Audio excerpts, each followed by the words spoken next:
Solo developer Josep Monzones is back with a new racing game, and he's been making them for several years, starting with 2D top-down racing, moving to 3D low poly, and with his new game, Super Engine GT Turbo SPEC, we've got the most fully realised visual style of Jocep's games to date, as it's a 3D cel-shaded environment, and while some do look a bit drab and grey, when it's popping and full of colour, the game does look quite nice, particularly when it's in motion. However, it all sets the scene for a single-player arcade racing game, no multiplayer or split screen here, that I was hoping to be a bit of a meaty challenge, but it didn't really come together, and I'm going to kind of break down why. The game starts off with 8 different environments using a slightly reconfigured or slightly different direction version of a environment, and so the tracks kind of blend into each other, and what feels like a grab a block from a Scalextric set and blonk them down together to make the same tracks, you see the exact same type of turns and corners repeated again and again from track to track. And because you've only got 8 environments across 4 different championships, thus making 32 potential tracks, that's all you've got in the game. 32 races, and you get the platinum if you finish in the top 3 in every single race, which I did in first time without any worries.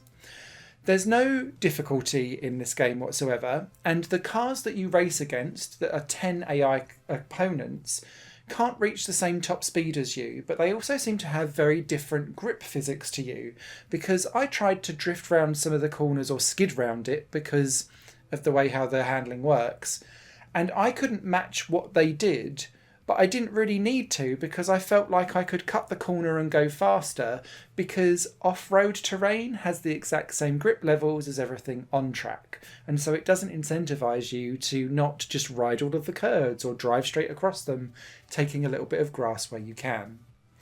Alongside that, the AI just drives straight on a rail without really consideration for not only just you, but your AI opponents. And so some of them will just kind of poke each other down the straights and not kind of pull out to the side to try and make an overtake. And they'll also just go onto their racing line, regardless of where you are, and just push into you, which will then clonk you off to the side or potentially into a wall or barrier.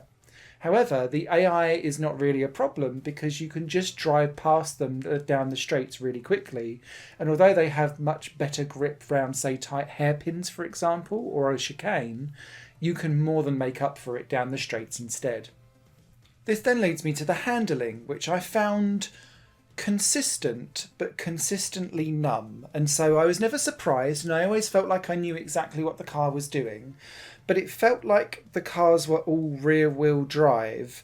but as if the physics was playing on a centre point and the car was spinning around as if it was almost like on a Scalextric's point or a slot car machine, kind of spinning around its central axis, but visually it was pulling from the rear. It's really odd, and it took a few corners to kind of get used to. It is arcade and responsive, and if you let your finger off the throttle, you don't really need to brake very often in this game. You'll make it round every corner pretty much perfectly fine, except for a couple of very tight 180 hairpins. And so whilst it felt consistent, and I don't really have any particular negatives about the handling model at all, it just didn't feel like what the rest of the other 10 AI cars were using, and so it just felt a bit strange and odd.